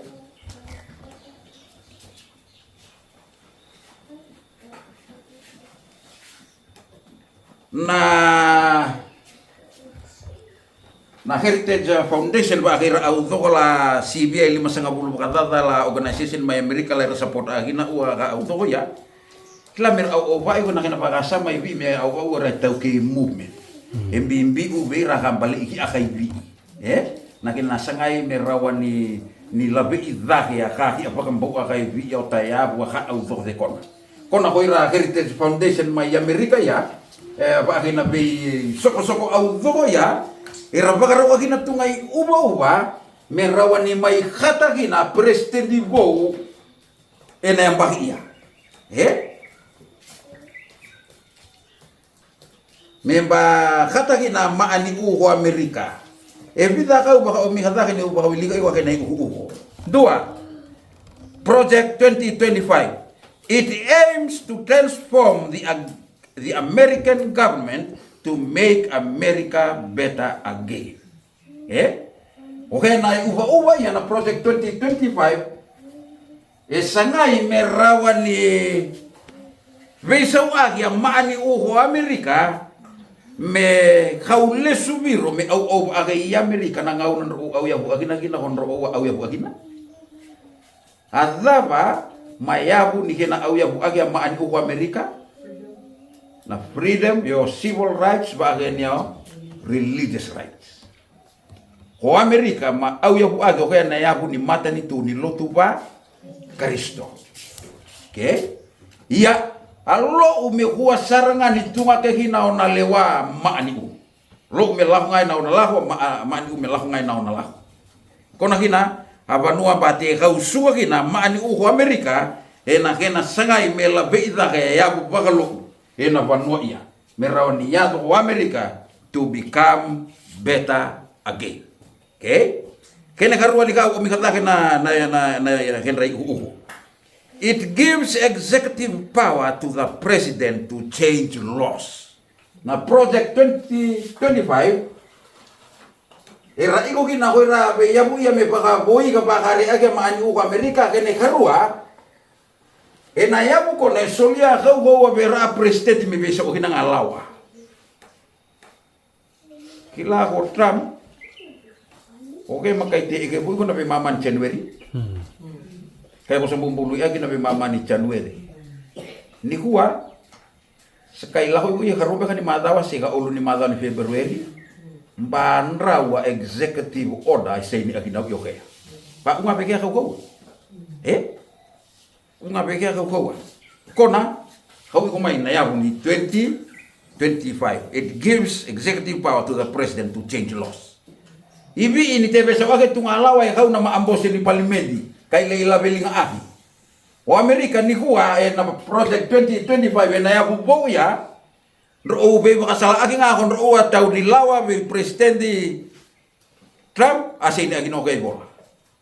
Bala kasar nga ikon ni kuwa ya.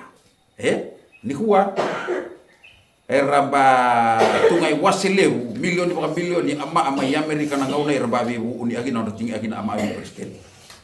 Kaya makan lewat tunga ka, kaya may katanga na ubo bata ka.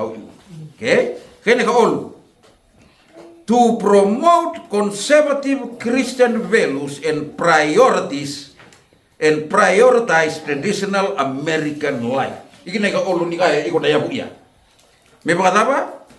To promote conservative Christian values.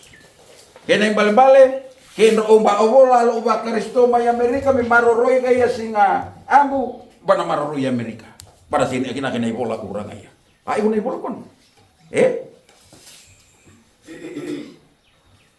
to promote Christian values and prioritize traditional American life kila kaya ko tau barongon news na bidang ngau nambao ikai ko de yo ko Trump i Amerika na ngau na iya bana hilai nga kay goya lewa seko angane bana ruanga wase-wase bana igo ya Amerika ni kuwa ke makangani ko angane igo na ya lewa o igo na makanra ni bakasale wa lewa seko ngauri seko bia tangane maka okay ya bokota makatunga lawa matakaba umay ko Biden okay langalala ni amaya tunga obolo kaya gemba makangani ko mail female ngauri ya maani uya makadikoma kuna hina swaya bu bakay bola abu baka adaka maya urang iya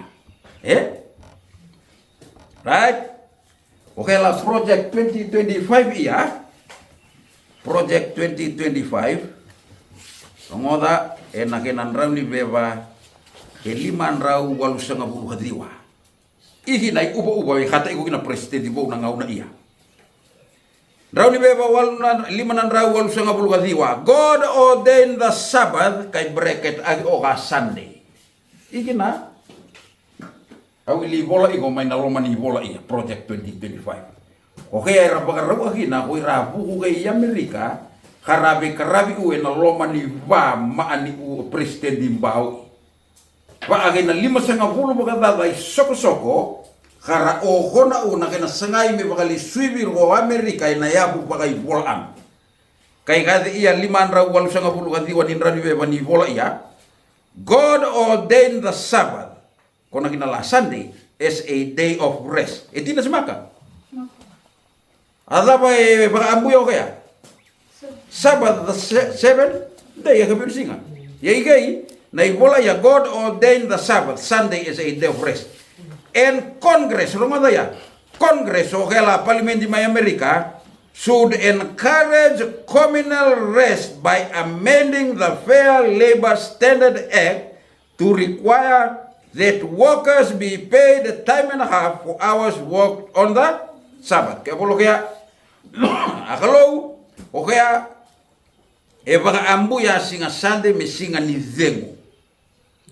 A parliament di may Amerika, mbana totonu me baka yalo kaka ahina baka zengu ni singa Sunday, na baka sama iya, me veisau ahina lawa, hobu ira amma adagadaga.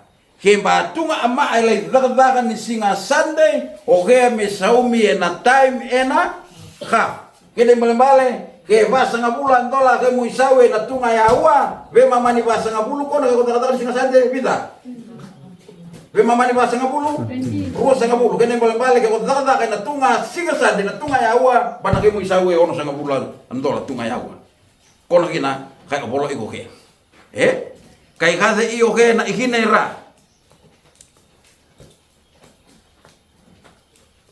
The Congress should encourage communal rest by amending the Fair Labor Standard Act to require that workers be paid time and a half for hours worked on the Sabbath. That day would default to Sunday. Kaya ko kaya, o kaya la singa ambu kona kina singa daba Sunday. Kona Project 2025. Okay, Project 2025 ya, ayabu ni kena kata maani uko Amerika eke buwale nga na January 2025. Lago iko ya meloma ni bida yambahi, va yambahi. Tunga presidente ke Amerika na beliwagi Amerika loma ni va yambahi. Kene mbale kaigo kina 2020 bida, 29. Kona hina bayang bahi we Trump niona veli wahi. Ko Trump maka nilewai tungaga taka iko ngai na constitution ba bakarau agyo ibekea. Project 2025. Kay oboli iwe na ihina ya. Kay oboli ko na ihina ya.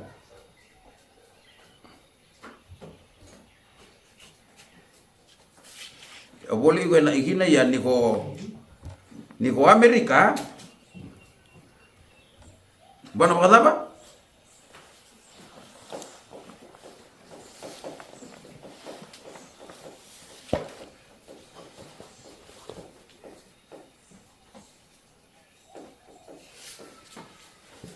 right.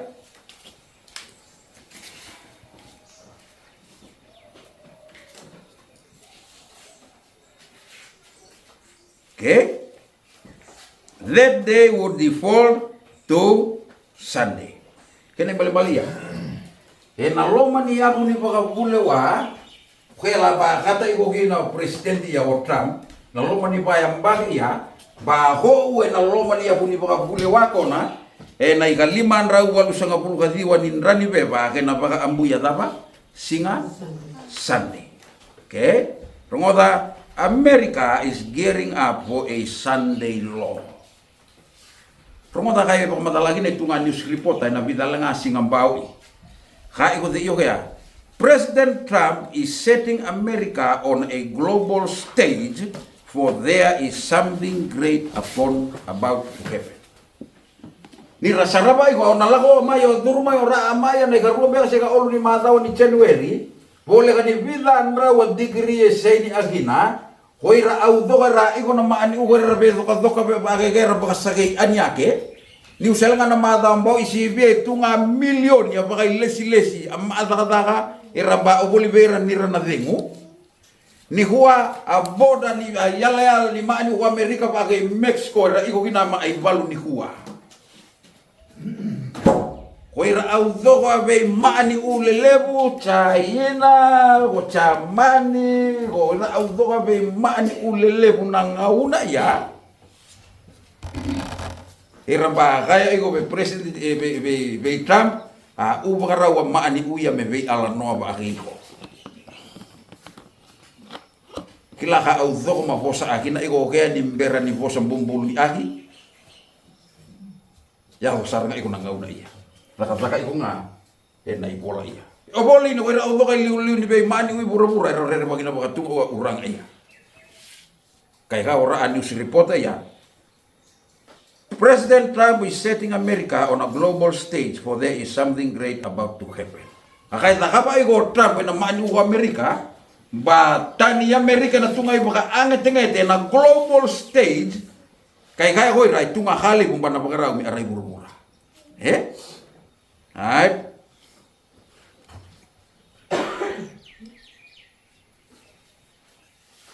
Tapa kara mi bakal lagi singa santai. Ha iko kana bola iko. Pati kan city ba na ginagi iko mi bakal lagi na singa santai na 27 se 2028. Mo ni baka bulawa kay Amerika na project 2025 ba iko gina bakal lagi singa santai. Or Trump penabanga yang bakin na iko. Kode yan na bakalawa akin na sinasandi. Maay ni ka na bakalawa akin sinasandi, kode bakalawa akin na. Maay ni ka na bakalawa akin sinasandi. Kode, Constantine, right, Pagan Rome. Maay ni ka na bakalawa akin sinasandi, Pagan Rome, 321 AD. Kaya ni harwa, kode, Lotu ka Roma, the papacy. Okay? Papacy. Lotu ka Roma, the papacy. Ay kaulo ni ka na makalawa aga singasande? Kode. Ha? Nalotu do bata. Kode la lotu do bata kona. Ha? Iki na ko na be maalo ula ko ani may na lotu baka Roma na Protestant churches na do ba ani waisale lotu kili-kili na be maakali. Lotu baka Roma kay makan baka lawa na singasante na iningaw na ya. O kala ngay muri kay baka daba. O kala ngay muri kay wa nono o kay bisa nga iwa kay nambuka. Iyo konta yan nataka ba kay nataka na mata kau ni manuman. The Protestant Waageira combination waageira ba? State. Kode oira Protestant churches. Oira be lo au do era awas mai be dei. Be Roma bakalotu. Kene balbale ira igo Roma ko ya waisele Pentecostal be gena be makali. Ena makani tunga ka oli ka ina bakalaw agina singa am. Ena tunga ama lewe na tunga lo ina auta kun oli ka. Kono kina panu sema kina ora uranga ya. Kila nang una niyo na belu agi na 2000 na loman 2016 na uranga ya. Okay, tunga presidente akaira mai liu ni be maaluba Kristo kama iherea on rabebu gina sangai merawa ni wali ya leka mai Amerika. Ramaya. Kona kinahuna koira buku kai Amerika erativa hoira rebu ni ka madahapa na maay no na beliu agi mo presidente di Amerika erativa hoira na ngongi beliu agi kay naona uba iramba kay bola itu ngai bola uba ya ira kay hoira ay uba ya na ro itam tunga may kata bagi no ya. Allah ko ni ko. Allah ko ni huwa nagi ko Vatican City bakalaw agina singa sante na ruo tolu rosanga bulga biu kina ruo tolu rosanga bulga wal project 2025 ba iko kina bakalaw aga singa sante program may na ruo tolu rosanga bulga 5 kina ruo tolu rosanga bulga 5 arogyo Mark Finley mutogilay Mark Finley itu nga evangelist level ni lok ni gabi pura-pura arong ide yo kaya adabo na numo iko na rawali ki ato nuya bakalawa agi ni singasande ena 2030 kay kada iyo kaya na bosa kalunga age na ke ayazoba ka 2030 maka ni bakalawa agi singasande te obola ko di iyo kaya au bakambau ani mbera 2030 bana bakalawa agi singasande yo Amerika kona kinaw na au na ibo kamadala ora urang iya Rumada when religious laws are enforced by state laws, persecution and death will come to descendants, even if it is for the true God. Nangaw na nga, manatawa baagi na logi na maani ume bakalawa agi baka aambuni singasati bana araba nga mayadaba, di bakarawa agi kay na maibira amaani kalo. Kona hina, kaya totono megi akila. Taniela wase olu, taniela nawase olu, igina ruosa nga bulu kawal kila na ngau na bata hina honro o lewe olu na loma ni lobon wa kay makani ka iya makai bakatina tina agino ne pukanesa ni dapa di kalau tina nga kalau imesa kasi tereki kaya petiniko maai masakaw kaya tiba ko kaya makani dumay na maakaw iya enatay na loma ni lobo ningaw nan ro balay tay hina na loma ni lobo kon ro ale angane makani dumay na maakaw nangaw nan ro ba makani ya burawa gina ro ba kaw suka may umba bakay habiro ne pukane sa makakalo tinanga mo to kalo kay obolo kay na igine ro sa ngabulu kawal kay na igine ro sa ngabulu kadiwa roton sangay kay ko ne pukane sa me bakadaw tagi ko koy na kalo se tereki kay me saga kay yapetiniko o koya sa talama ina nona ngilosi ka baka bulay reto na nona tamata reto sa baka rabi buwa ka sa baka tanita ka na posa ni tuy ka sa ampe ni solia na yang ngono to mengaraba se baka roro ko buwa dua tale na kalo na non reto kalo duan nga o koya ngo sa tua kina na nogulawa ka sa baka tura ka baka o ira na tamata zena banua se ko ira na ndui bosa ketenga sana bosa bagadada taga na kalau setaregi ke mesaga ke yapetiniko era na tavai mbula ia na non rabe vale e na daga benu ni sa senga tale na kalau sarawata me ia na be bambula I bagungo e switch nga mai ko ne pukanesa mai na kina bakalawa agi ya duba kina maakau kai tibo ga ni feila na lewa kai switch nga lawa ko na melai mbuli biro melai daba melai rohobi kina kalautina right kena imbali ya ke so ama era ego papiloni era makani duba be choba o era na badaba era na bakamai nga dito ko na lawa ko na lawa kena imbali ya ni ngau na baya to kina allo ume gerea be buge ni mani ume bakalawa akina singa ni lo karabi kalau ko namba na araba nga maya be bagarawa agi kina ma evir ama air badaba ira alain rehin ay rungoda otra enaka ama ani ko Amerika na lo manibaya mbaki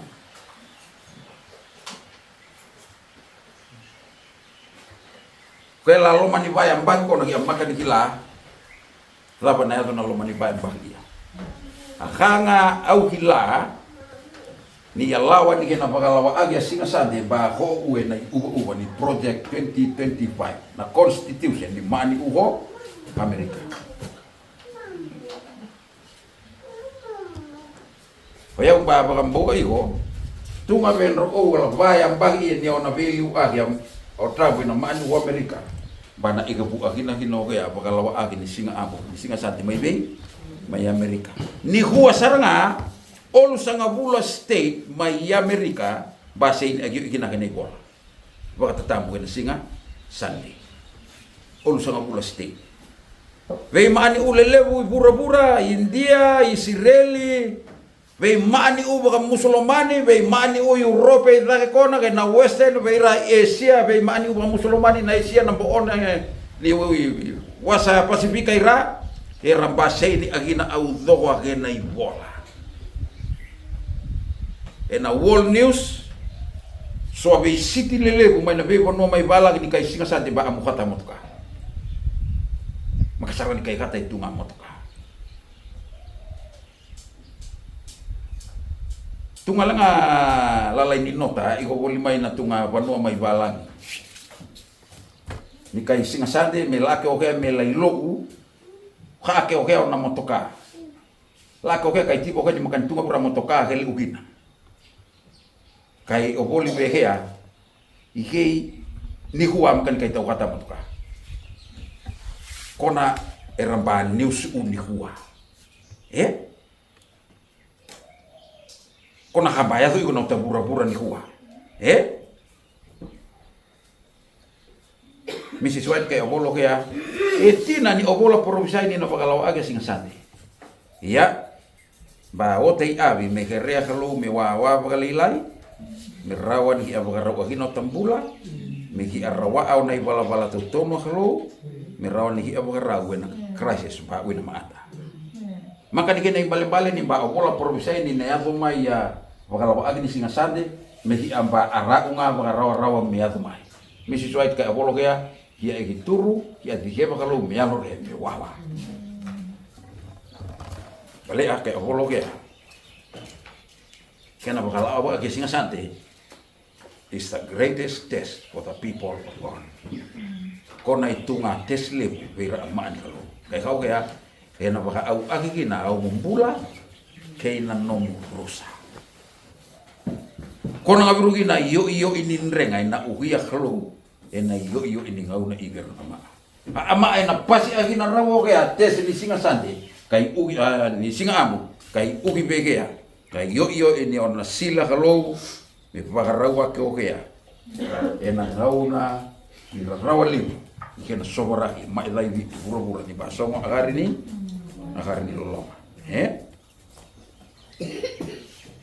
kena bale-bale oi ko tungai baka awa hadi bigo kalau na iyo ini ngau na iya bana tutono merawa ni ba kere kalau me pakai raiki pakai raiki kalau merawa ni ngoma ua nambula ni andre bagi ya ba la ko rumah iho na iyo ini ngau na iya ko yo ino ta hini bola abu main de sol nai kana wase 5 main de sol nai kana wase 5 ihina vida ihina ono tapa polo kena ihina ono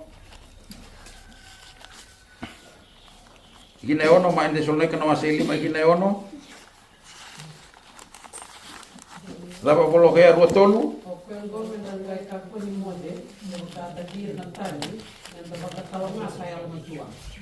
ai kai ko te kaya koyang go mendagai ka ko ni mode me bakata gira na tani menda bakatawa nga kadaba ya lo matua apa nu yakina ni bakapuri baka sama behia am prophetic footing ni huwa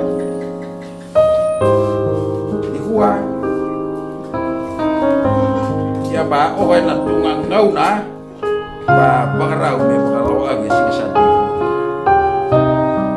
kaya lang ngau na kinabaka au agi kinau ba kinabaka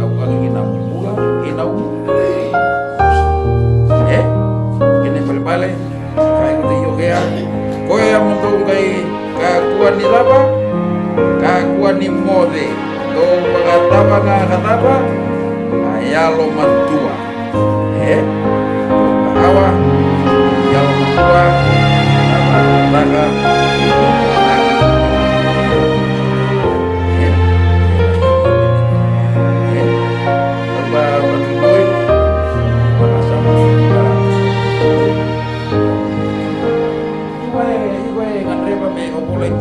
ti wase tunga ka en arna bini kuan ni berni apa kate ngake apa kalai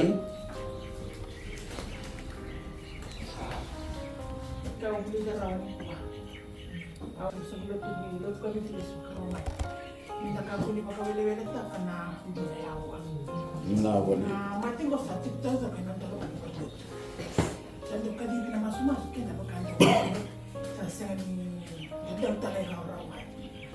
Menda humatua, bete kenda lalu ko bito kenda kilaki na ta. May bira na mata. Ako paano ni kenda ti ko na mga boss. Menda rawa ta ambulo pa ya. Tula kalo menda rawa ta kya. Kami ni kenda ti ko menda do mas. Kakuni ka weekend na kami. Hindi ko ni polisi ama na tuwa na yawa ya. Kenda na lori mo kenda do polisi to na do yawa.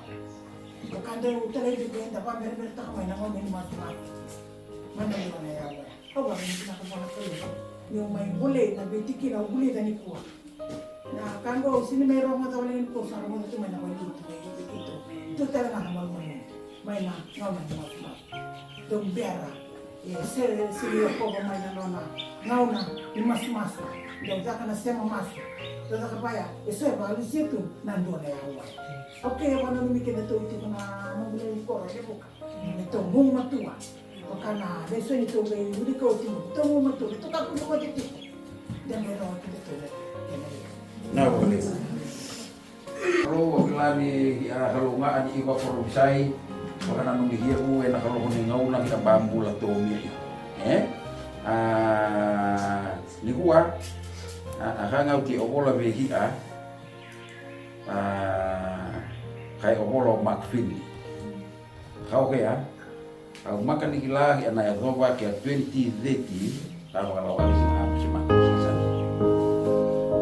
akanga ukila kai de haro na kosa 7-day Adventist people are asli polo kaya yang baru mau sekali baru beli apa makan dulu di na bukan rai eso ibu ya bukan nabi bina ila arawan na kalau mau luta merawon itu mau termasuk arna bidugo merawon ya ini lagi mau ta diusei luta itu termasuk kurang mami baka bila lagi na bakali ko itu usai para mami kamu tina mi ubosa mami wasma mami usai mami bahasa raba ni kuwa ni mami babu